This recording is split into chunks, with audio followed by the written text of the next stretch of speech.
Recently, I reviewed Honda's latest addition to the SUV lineup, the Honda ZR-V, and I was thoroughly impressed. It had a great engine, it was very refined, it felt really good quality, but it had one major issue.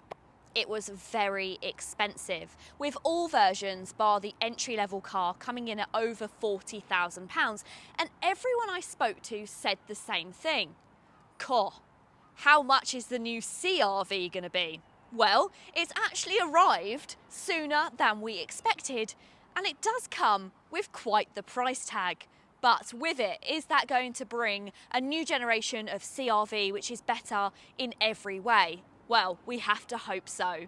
Hi guys, I'm Tish and welcome back to my channel Auto Social UK. Today I'm going to be taking a look at the new generation of Honda CR-V, a fantastic large family SUV. And is it better than ever? Well, hopefully that's what I'm going to be answering in today's video. So if you want to find that out, then please keep watching. And if you like new car reviews like this, then go ahead and hit the subscribe button. Also, I just wanted to say that if you have a previous generation CR-V and you can't quite tell the difference between the two, then I have done a direct side-by-side comparison over on the John Banks review channel. It's going to be up about a week after this one, but I'll pop the link down below once it's gone live and you can check out that video. So first of all, let's start by talking about the styling of the CR-V, because for me, this is a big improvement.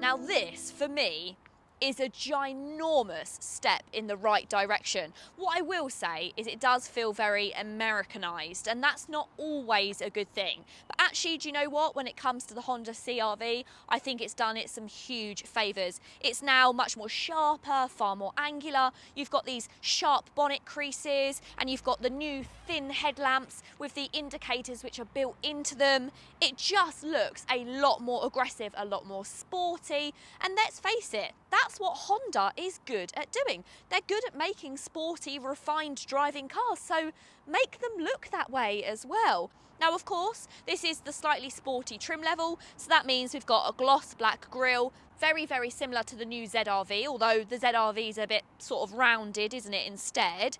And you've got these black elements which surround the bottom of the diffuser, and they also come up down the side of these new slim headlamps. Very strangely, they've left the American deflectors on the wheels, which is a little bit odd, and I know that a lot of people in the comments are going to absolutely hate that. Do I think it's offensive? No, but I understand that it may be a bit of a lazy decision to leave those on, and it is going to stick out like a sore thumb. You've got some black alloy wheels. Now, the thing with the alloy wheels on the CR-V is I personally always think there's just a bit too much tyre wall between these tyres.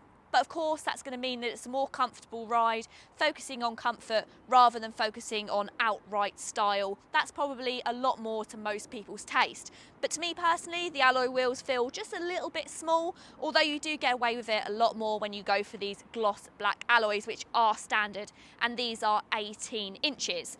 It's completely body colour coded compared to the previous generation car that had a lot going on, lots of chrome, lots of kind of black cladding along the bottom. This is just much sleeker. Previously, there was only the option to have the CR-V in a strong hybrid, but now you also get the option of having that plug-in hybrid, which is great for people that want to take advantage of doing their short journeys in full electric. The setup for these is a 2-litre engine in both of the models. The 2-litre strong hybrid is very similar to the one that you'll find in the Civic and also in the ZR-V, paired together with an eCVT gearbox. In my opinion, this is a brilliant engine. It may be starting to be a tiny bit underpowered when you're going for the CR-V, because it is a larger car than the ZR-V and the Civic, so it's not going to have quite as much punch. But it does still have 181 brake horsepower and a 0 to 62 time of just under 10 seconds, so it's comparable to a lot of its rivals. Now, the plug-in hybrid is a real interesting option. So this is going to give you up to 49 miles of full electric range. less. However, if you're doing a lot more miles, then you probably want to opt for the previous strong hybrid option. Weirdly, the all-wheel drive version is in the strong hybrid, so the existing one that's similar to the Civic setup. And if you want two-wheel drive, then you go for the plug-in hybrid, which is very odd. It's not usually a setup like that. You usually find all-wheel drive in the plug-in hybrids, but it's the opposite way round with Honda. And even weirder compared to that, if you go for the strong hybrid all-wheel drive setup, then it has a towing capacity of 750 kilograms, which is not that good really, not compared to some of its rivals. But if you go for the front-wheel drive plug-in hybrid, then it can tow up to 1500 kilograms, which is far more impressive. So it seems strange that if you're going to be towing, then go for the front-wheel drive car instead. Inside the boot, this is where there's been a huge amount of change. So for starters, all versions of the new CR-V get an electric boot as standard, so that makes living with a large SUV like this far more practical, because if you've got your arms full of stuff, you can simply just click the button rather than having to lift the boot right up. You still have the same flat low load area and really wide load area as well, so it's great for getting in. Push chairs, suitcases, even wheelchairs are going to be great in this car. And then there's the boot space. This is just the pièce de résistance. So the previous car got around 500 litres of boot space. This version, well, it's grown to 578 litres. That's massive, and it gets even bigger. You've also got some additional boot space under the floor in this plug-in hybrid version.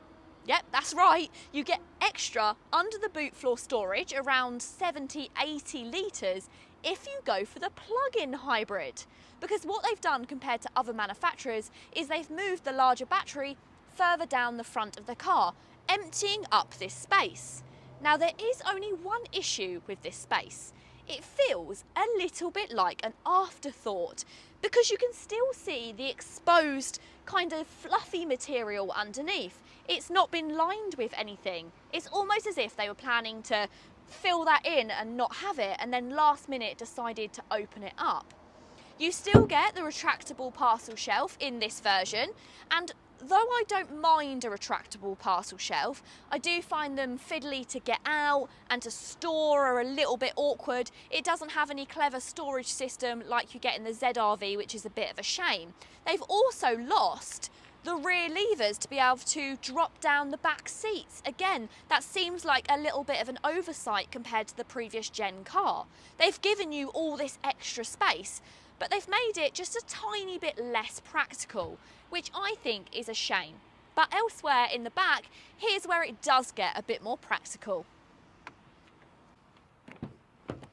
The rear doors open so wide on the CR-V, so it's really, really easy for loading child seats in. Now, once in the back of the Honda CR-V, the quality is still absolutely top notch. It feels just as good quality in the back as it does the front. And that includes these door cards, which are trimmed with leather all the way up. And you now get heated seats in the back. Very fancy. That feels like a premium kind of quality item to have in the back. You've got two USB-C charge ports, but they're not behind covers anymore, which is a bit of a shame because I actually quite like that about the previous generation car. You've got a pull-out armrest with two cup holders, but no through loading, which again seems strange on a large SUV. You'd think it would be really practical if you could have some through loading, but let's face it, with nearly 600 litres of space in the boot, you're probably not going to need it like you'd need it in a hatchback like a Golf or something like that. When I was talking about that added practicality, that comes in the way of a new lever down the side of the seats. So this new lever means that you're able to adjust the seating position of your rear seats. And look at that, They practically lie down, which is great for road trips. In fact, these seats are 8-way adjustable, so there's 8 different settings. Now, the only negative is because a lot more of the hybrid functions are now under the bottom of the CR-V rather than opting to have them in the boot, that means that you sit up a bit higher on this bench. And if you can see, that does make headroom tight. But that is if I'm sitting bolt upright, because then the panoramic sunroof, which is now standard, is just about touching the top of my head. I've got kind of like an inch before it doesn't. But actually, if I sit back, I've got loads of headroom, because that's where the sunroof then kind of tapers off and you've got a bit more space up the top there. So I can't really see it being an issue. And also in the CR-V, there's no problem with sitting in the middle because you've still got tons of space between you and you've also got loads of legroom as well. So it's a great 5-seater. Right, someone needs to help me out here because I think I've been brainwashed by Honda. I used to hate this chicken wire air vents that you have in the Honda Civic and now the Honda ZR-V. And you know what? I think I'm growing to like it. I really disliked it to start with, but maybe that's because it was so vastly different. I actually don't mind it anymore. And I really love the way you've got the bit of chrome which runs along the bottom and it mirrors it. You've got the same honeycomb detailing on that design, which I think looks pretty good. It feels very good quality. You've got soft levers all the way up the top of the dashboard. You've got a soft steering wheel which has been redesigned, flashes of chrome around the steering wheel, and also the heated steering wheel button which is now on the steering wheel, which makes logical sense, doesn't it? And that's something about the Honda CR-V, and I said it when I drove the ZR-V. They're the most practical, functional cars that I've driven in a long time. Everything is exactly where you'd expect to find it. You're not left hunting around for different buttons and functions. It's all really easy to find. You've got the same centre console as you previously had on the previous generation CR-V, but it's been slightly jigged around to give you a bit more space in different areas. So the armrest is not quite as large as it previously would. It had a section which you could pull out and it kind of moved around, but it felt a little bit plasticky. It wasn't particularly nice, whereas you now have just a very simple armrest storage, which I think is much better. You've got 2 cup holders up the front in front of your armrest, which makes sense really because that's where you rest your hand and use your drink. And then these gear selector buttons are moved down from the top of the dashboard down to here instead, and that's opened up some more storage at the front where you can pop your mobile phone and you can charge it using the wireless charging pad. But you can also pop another mobile phone side by side because that area is quite large. There's a USB and a USB-C charge point as well as a 12-volt charger, so that's pretty much everything you could need. I'm still not sold on these buttons. They're not my favourite. They're a little bit fiddly to use when you're driving, but once again, if you're going to live with this car, you get used to it very, very easily. Standard equipment has also vastly improved over previous generations of the CR-V. I've mentioned a couple of things. So you get the electric boot and this panoramic opening sunroof as standard, but you also now get things like cooled seats. You get electric adjusted seats as standard as well. And you also get some odd things like the indicator camera. But unlike on Kia and Mazdas, where you indicate left and right, in this model, it only seems to show you down the left-hand side. Like your driver's side blind spot didn't matter? You know what? Honda is one of the first brands to say, the future's overrated. And that's because on their previous generation car, they moved a lot of the climate control settings into the touchscreen. It was never fiddly to use because you still had some physical dials, but a lot of the functions, the fan speed, various things like this were in the infotainment system. But they've now moved them out. They've now given the car its own dedicated climate control settings, which is so much easier to use when you're driving, so thank you Honda. The infotainment system has also changed as well. The previous car had a 7-inch touchscreen and there was a lot of wasted space. However, we've now got a 9-inch screen and it takes up the whole of the screen. By class standards, a 9-inch touchscreen is actually starting to feel a little bit small, but I think for the people that are going to be buying the Honda CR-V, it's more than adequate. And the best thing is it's just really simple and easy to use. You get satellite navigation, wireless Apple CarPlay and Android Auto, Bluetooth and DAB radio, all as standard. I was really not a fan of the previous engine in the Honda CR-V, and in fact that's one of the reasons why I chose not to cover it on this channel, because I just found it very sluggish, very heavy, very noisy, and it wasn't particularly the nicest to live with. However, this instantly feels a lot better, but of course it's going to, because I've got electric in the battery. I'm still running it in part electric, part engine, so it's gonna feel better than just on the engine alone. What will really be the test is if I pop it into normal mode and then I hit the e-save. She says, right, put it into e-save.